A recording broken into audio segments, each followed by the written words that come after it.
take to present this course so that we all will be enlightened. Thank you.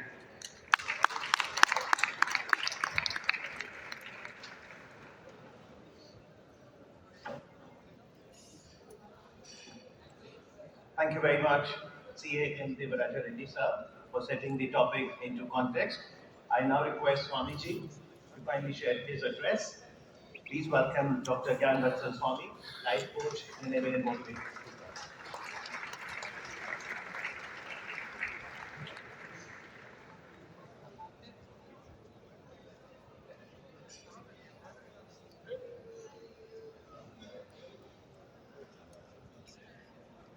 गुणातीतो अक्षरं ब्रह्मा भगवान् पुरुषोत्तमः जनो जानन्निदं सत्यम् उच्यते भववन्दनात्.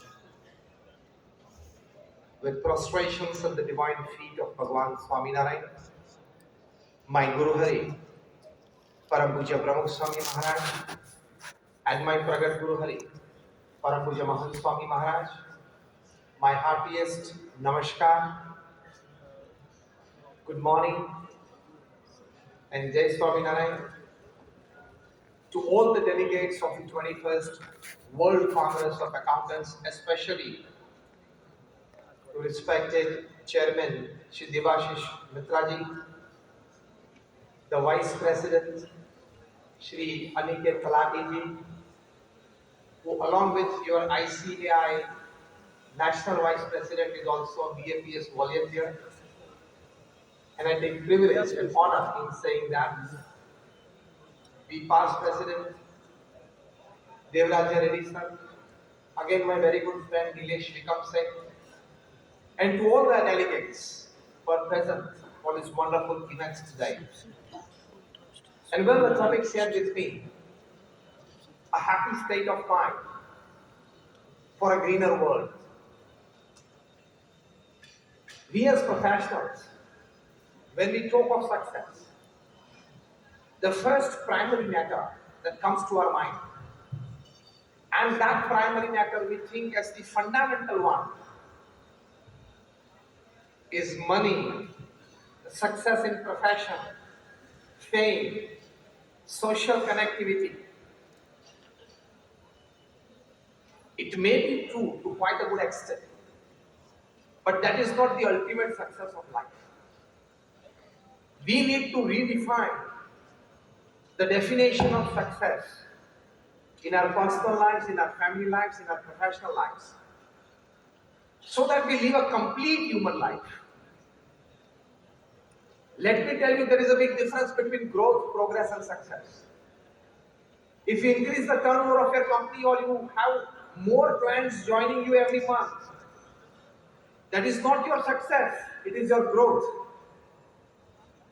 That growth, if it is aided by ethics, norms, and disciplines, it becomes progress. And that progress, if it is aided by humanity, morality, and spirituality, it becomes success. So there is a big difference between growth, progress, and success. Don't misunderstand your growth as success in life. From here, the story starts of a happy mind, and then a greener world. That means a happier world. Money is power.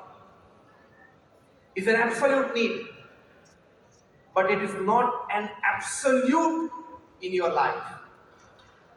Because money can buy you the best of houses, it does not have the power to convert that house into a home. Money can buy you the best of medical plans and best of facilities and the best of hospital for your health. It cannot buy you a good health. Money can buy you good food, but it does not have the capacity to buy you hunger and digestion. Money can buy you branded clothes and jewelry, it does not have the capacity to buy you beauty and handsomeness. So if there are 10 things that money can buy and make you happy, there are the 20 things that money cannot buy and still you need it to become happy. When you understand this basic thing, again repeating in one line, money is power and money is an absolute need, but it is not absolute because it does not convert facilities into happiness.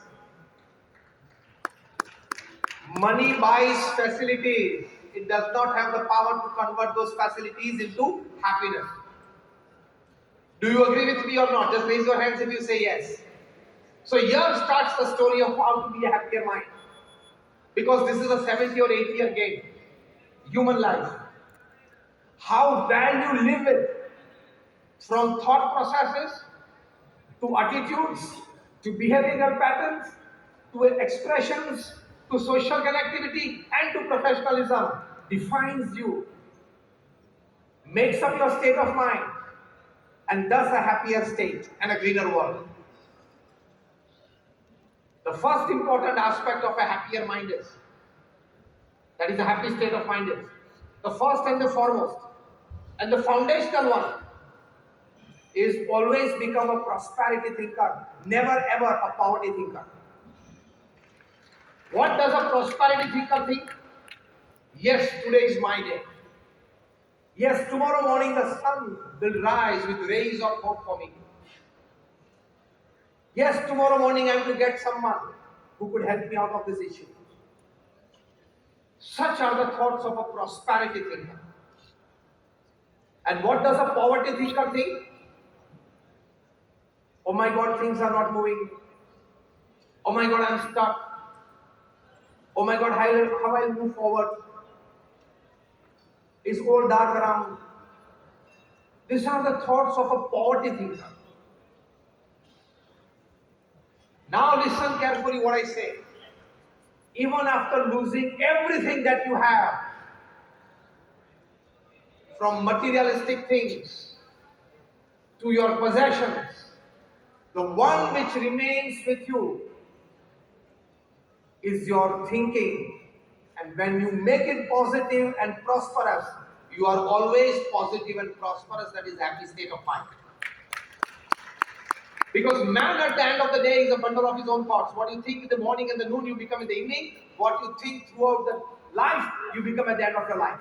So become a prosperity thinker. Even if you don't have an office to work, even if you don't have the capacity to rent an office, even if you don't have a car, even when you are living in a rented house, even in a one-room house, still have the prosperity thinking. Today belongs to me and tomorrow is mine. That is a happier state of mind. If life gives you 10 reasons to cry, nature has designed everybody's life in a way that it gives 25 reasons to smile at the same time. Choice is yours. Whether to pick up the reason to cry or whether to pick up the reason to smile. Choice is yours, but make a good choice so you stand a good chance for a great change in your life. And that is prosperity thinking. When you go for prosperity thinking, your mind will be full of ideas. Your mind will be full of positive attitudes. Deeds and actions will follow it. As there are a number of droplets in the sea besides this city of Mumbai, as there are a number of oxygen atoms in air, there are a number of creative ideas around you. But that your antenna will pick the ideas around you only when you have a prosperous state of mind, that is a happy state of mind. If you remain in a state of dejection, depression, stress, tension, all the good ideas, all the prosperous thinking that is in and around you won't help you because you won't be able to catch it. And a prosperous mind catches it. Let me share you a wonderful incident. It was 2008 and two friends had come together in Paris for a dinner. One was from US, one was a local. They were meeting after like 6 months. They had a fine Saturday dinner, a long chat. After 1.5 hours, when they came back to the foyer, they found there were a long queue of people there. And they asked the receptionist, that ma'am, this queue for? And she said, see, the whole city of Paris is experiencing heavy snowfall. Traffic is jammed. It has slowed down in many streets. And we being the foot street, we are in the center of the foot street. So cabs are being hired from both the directions. Hardly they reach here. Those who had come by their own cab, own car, they have left.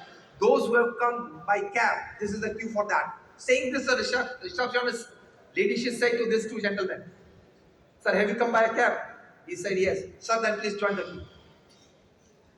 They both joined the queue. The way in which the queue was moving, they felt that this is a 2.5 to 3 hour stranding. Now what to do? We pick up our phones, maybe some WhatsApp messages, maybe some mails, and if at all nothing, you always have the green and the red button, YouTube, to pass your time.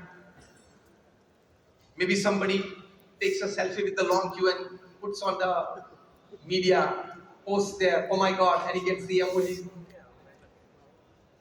These two young men, see what a prosperity thinker thinks. They pose two questions to their own self. First, can I help the situation? Second, is there money here? Prosperity thinking. Two questions when you are stranded in a queue.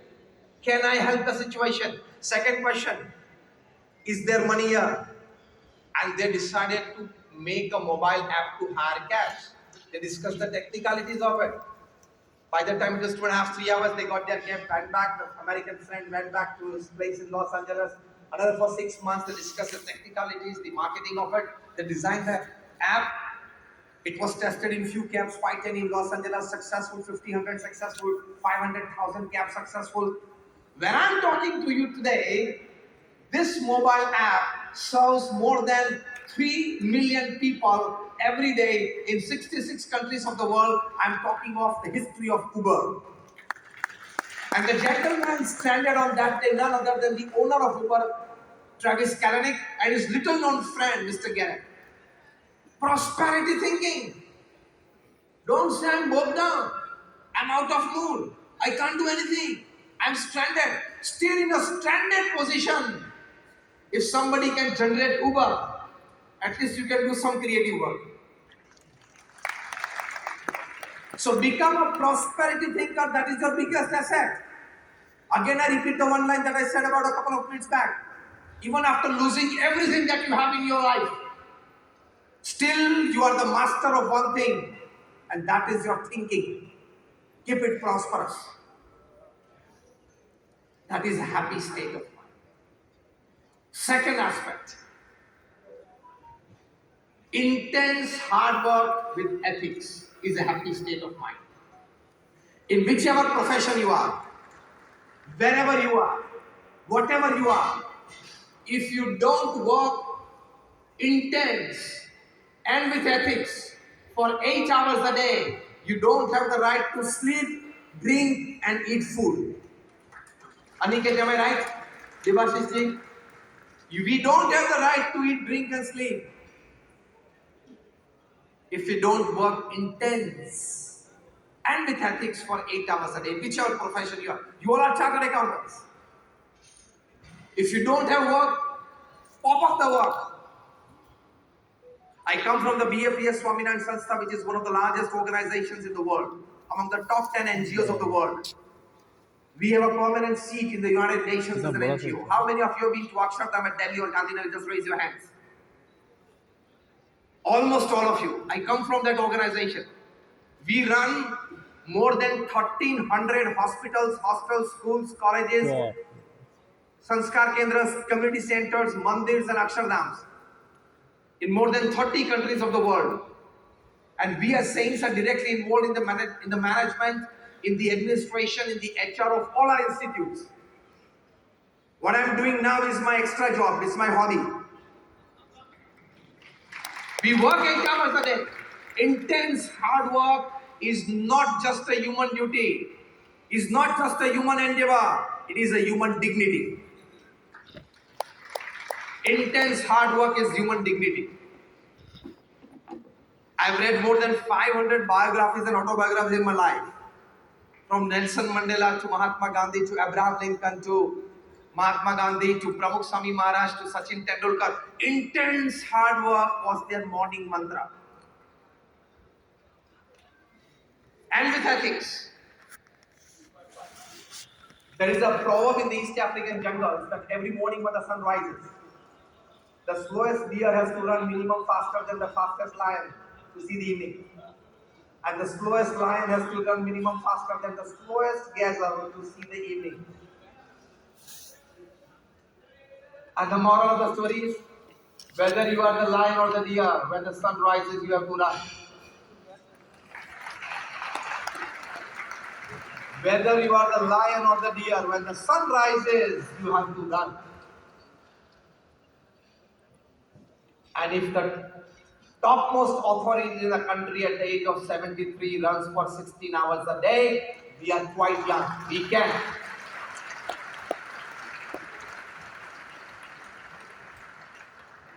The BAPS Swaminarayan Sanstha that I am coming from was put to this scale by Pramukh Swami Maharaj, whose centenary celebrations we are celebrating this year. Pramukh Swami Maharaj became the Guru at the age of 51. I am telling you what is intense hard work. Now for the next 1 minute, you just hear the statistics, because you people are people of statistics, people of numbers. So let me put forward numbers to you.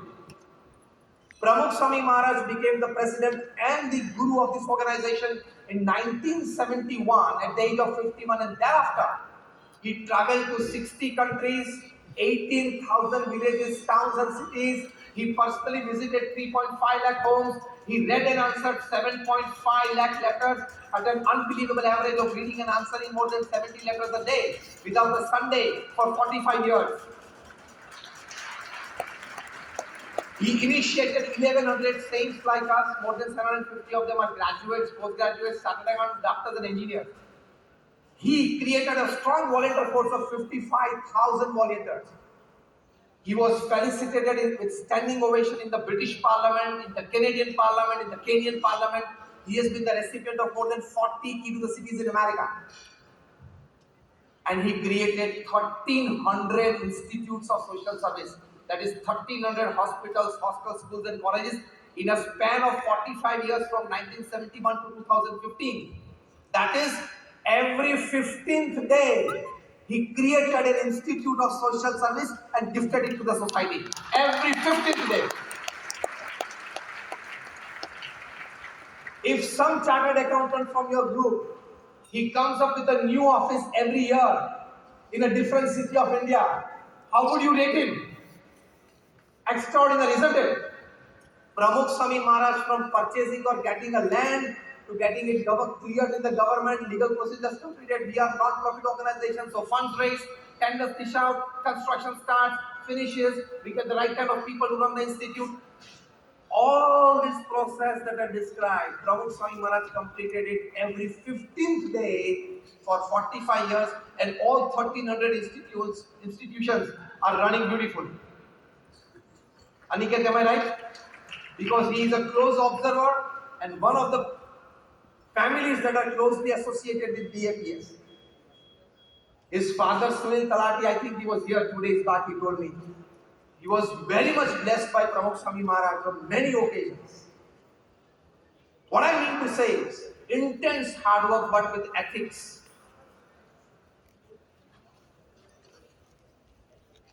If you miss on ethics, you will miss on everything.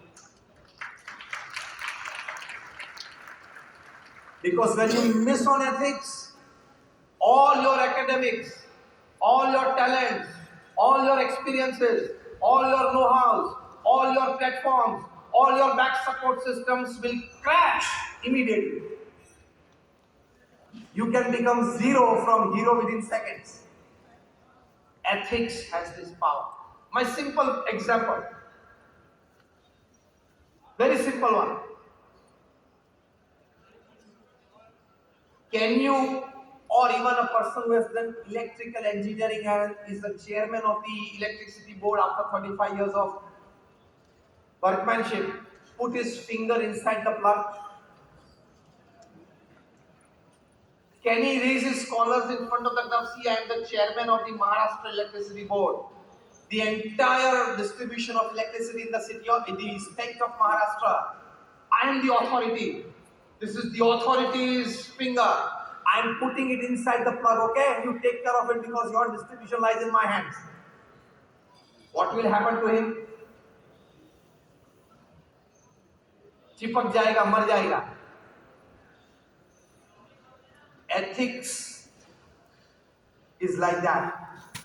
Electricity doesn't know your post, position and power. Ethics also doesn't know your post, position and power.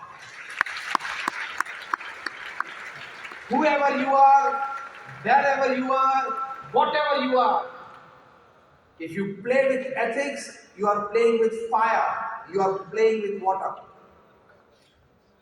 Whoever played with the cricket ball to reshape it, overshine or undershine it, had to leave cricket. Whoever played with the banks had to leave India and go to London, to the Caribbean islands.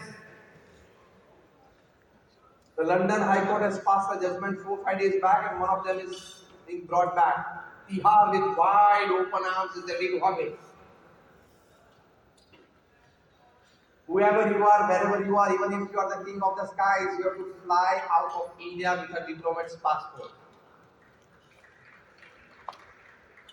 Even if you have become the Sahara of thousands of families, giving them homes, you can still lie base Sahara in Tihar for 4 years. Whoever you are, wherever you are, whatever you are, you can't play with ethics. You are senior most in your profession, yet you have to respect ethics. Am I right or wrong? Raise your hands if you say yes. So intense hard work with ethics is a happy state of mind and thus a greener world. Why? You remain 24/7, 365 by 80, that is 80 years of your life, in a happy state of mind. That is, I have not done anything wrong in my professional or personal life. That conviction, as a proverb goes, that the softest pillow to put your head and have a deep, beautiful sleep at night is a clear conscience. When you have done intense hard work with a clear conscience, that is with ethics, you are in a happy state of mind. You can stand in the midst of any crowd with your head held high. Yes, I have not done anything in my life, wrong in my life. That is a happy state of mind. So second important aspect of a happier state of mind is intense hard work with ethics. And once you're blessed by ethics, remain wedded. When I talk to professionals, I tell them you must marry twice. You must marry twice. Once you're married with your spouse, second marriage with ethics. Marry ethics.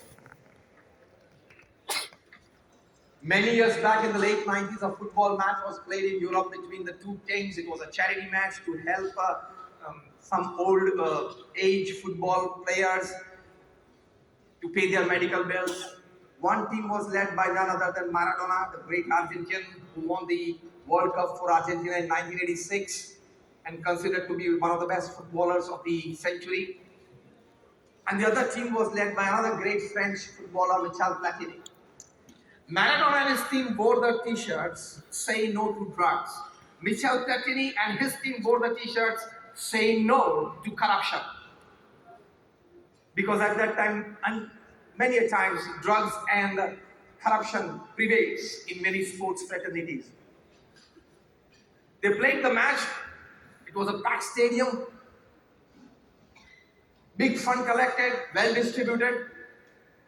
5 years after that match, Maradona was caught possessing drugs and in drug abuse case, and he was for 1 year banned from football. And 20 years after this match, Michel Platini was caught accepting bribe and was with the ethics committee of FIFA.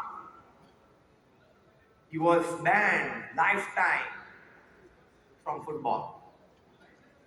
Both of them could not stand for the values that they once stood for. Such things should not happen in a life. Once you have stood for a value, you stand by it. As a chartered accountant, when you have taken up your profession with a pledge that I will only paint the white paper with black ink, not the red and the blue one. I think you understand a lot by this sentence. Then I will paint it with black only, not with red and blue. That pledge, whether people know or not, your conscience knows it. And you can't stay with a cheated conscience. It will hurt you. It will disturb you. It can be a source of total unhappiness and disturbance in the last stages of your life. And that is not a human life lived. You just grew, perhaps you progressed a bit, you were never successful in life. So with ethics, it is a happy state of mind. It is a greener world. That means a beautiful world, a happy world in and around you. Third important aspect of a happy state of mind, and thus a greener world, is in the formula of success, the definition that we described and we tried to understand is humanity, morality, and spirituality. Humanity plays a big role in making a happy state of mind. You are not the visiting card that you hold. You are not the car that you drive. I'm talking this because we want to make other people know ourselves with what we possess. You are not the visiting card that you have in your pocket. You are not the car that you drive. You are not the house that you live in. You will be recognized more by your possession of values of humanity.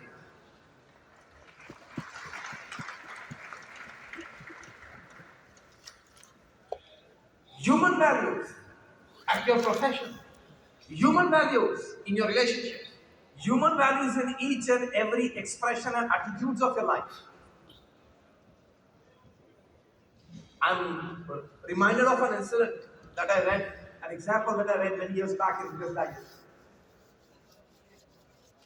Once the chairman of the Standard Oil, John J.F. Rockefeller, he came across an incident in his office, the first official dollar billionaire of the world, that by some employee's mistake, the company has lost $2 million. 2 days hence, the chairman calls that employee in his chamber. And the employee sees that he'll fire me, he'll blow me up.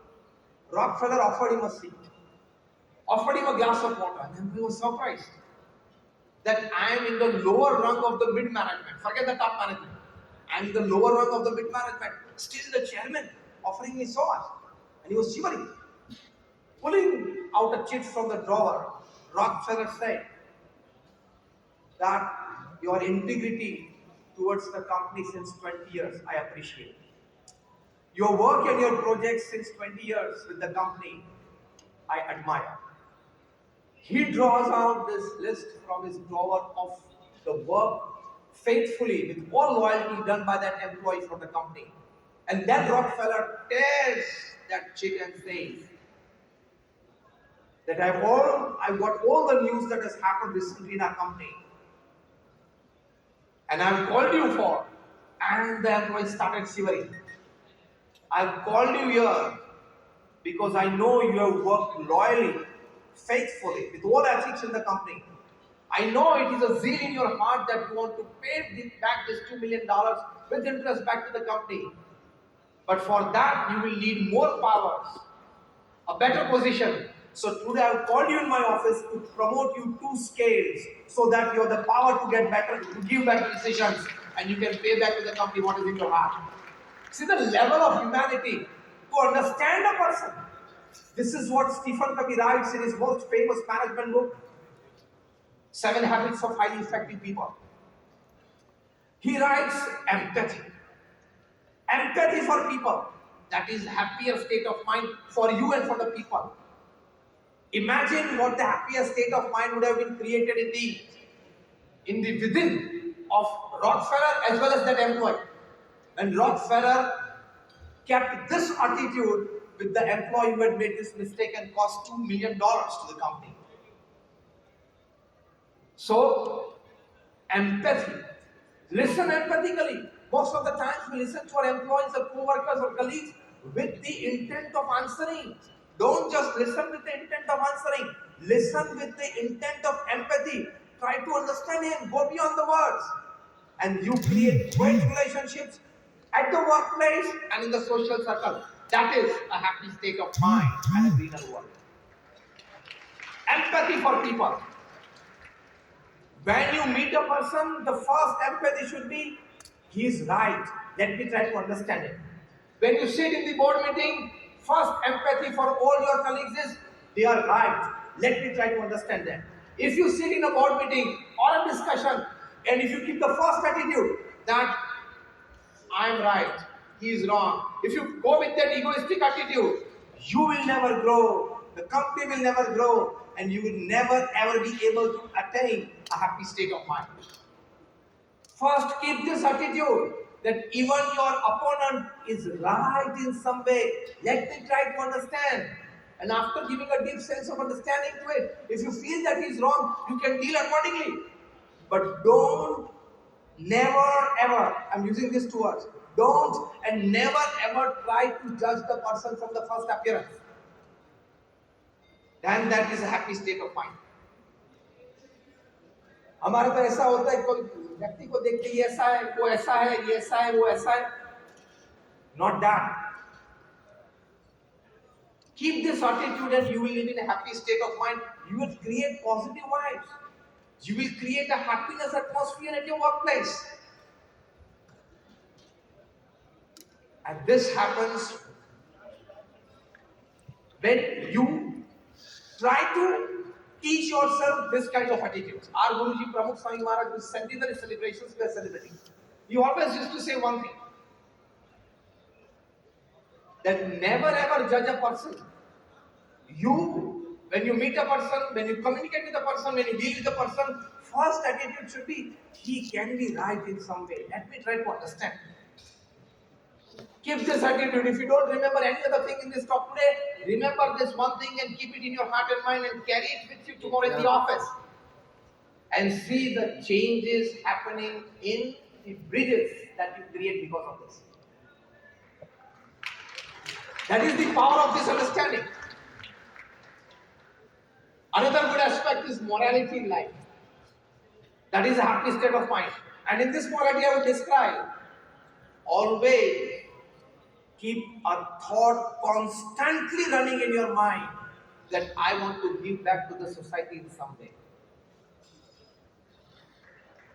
I always oppose a word, and when somebody introduces themselves or else, that he is a self-made man. Nobody is self-made.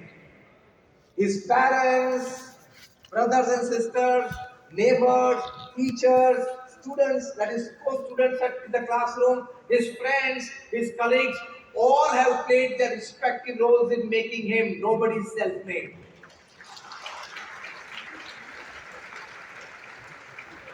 So we have a moral obligation of the society that we need to give back.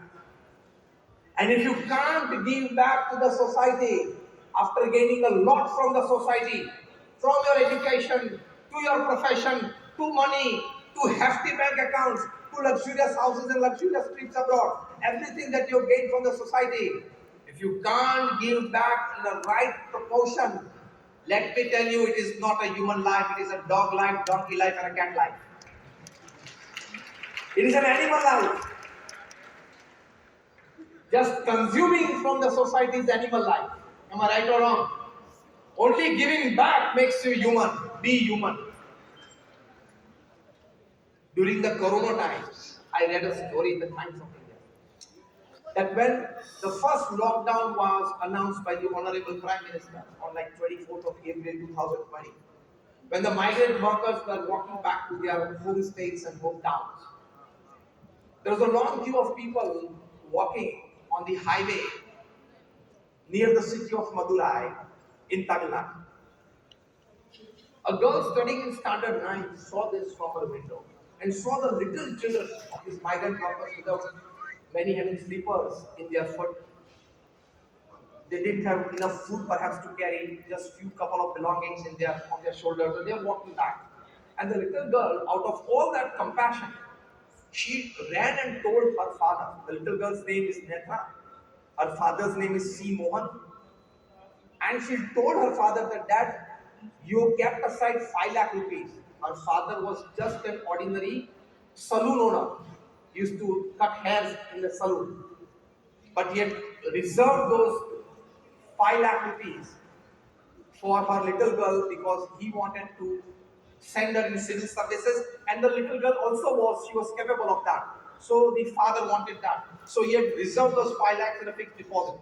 The little girl approaches her father and said, Dad, God will give us another money for our education. I want you to use all the money for food for these migrant workers and their children. And her parents were in tears. And he said that fine. If you have that feeling in your heart, you will use it. And an ordinary saloon owner, he spent all his life savings of 5 lakh rupees in 2020 in preparing food, in making food packets to give it to the migrant workers. When this story was highlighted by the Honorable Prime Minister in Mann Ki Baat episode, it echoed all over the world, inside the halls and the chambers of the United Nations. And the United Nations immediately picked up this little girl, and today she is an ambassador of United States for improving the lives of poor people.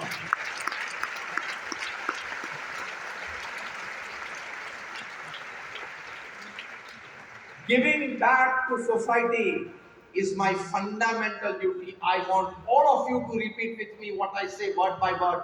This sentence: giving back to society is my fundamental duty.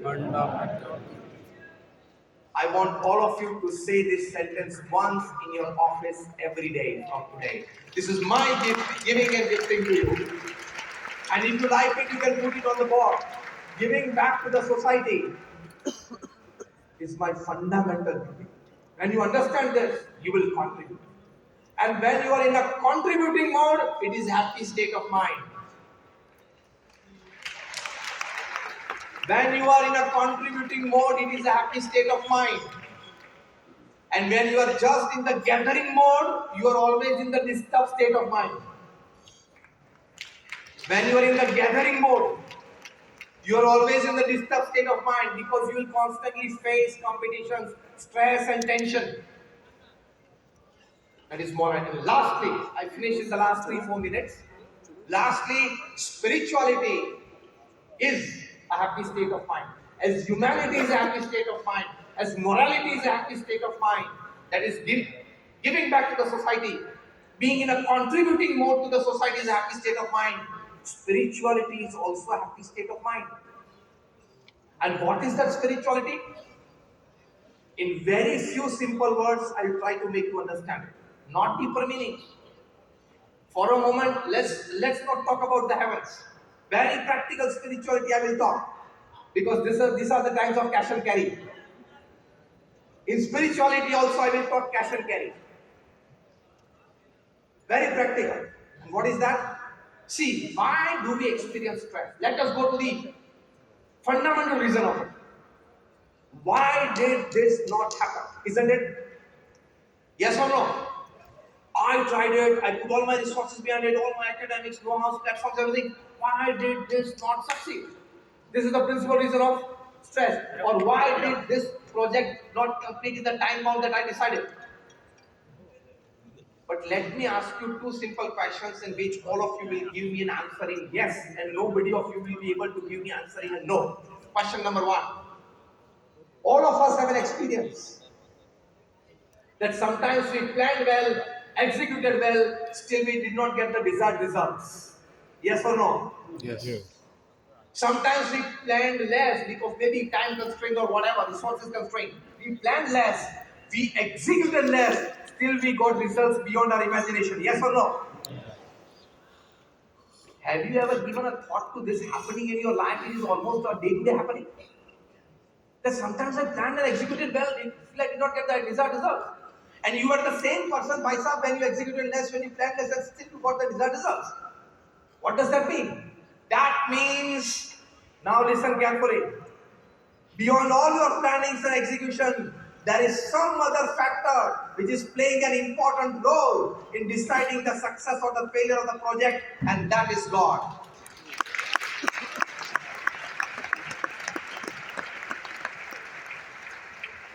I now challenge and guarantee of all you professionals sitting here in thousands. Make a to-do list of your work tomorrow, that today I want to finish this work. And you make a list of 10, 5, 7 or 13 works by the end of the day. If you get all the ticks by the end of the day, WhatsApp that piece of paper to me. I want to see whether you complete the to-do list or not.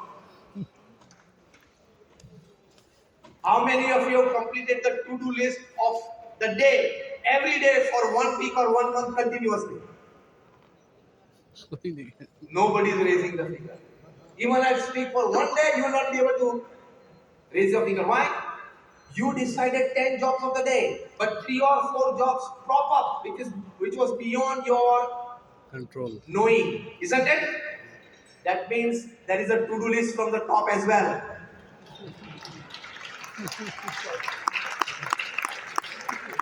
There is a to-do list for you, Nilesh. There is a to-do list from the top as well. Devashish, am I right? There is a to-do list from the top as well. Accept it. Don't get disturbed. When something pops up beyond your to-do list, immediately remember God. Oh, He is here. Accept that happening in your life, and you will remain in a happy state of mind. And second thing is this: less planning and execution, lesser result. Lesser planning and lesser execution, better result. Other factor is working. Now listen to this statement very carefully that I am putting forward. If there are 10 reasons which can bring success to your project and work that are in your control, there are other 10 factors which can bring lesser success or even failures to your work and project which are not in your control. As simple as that.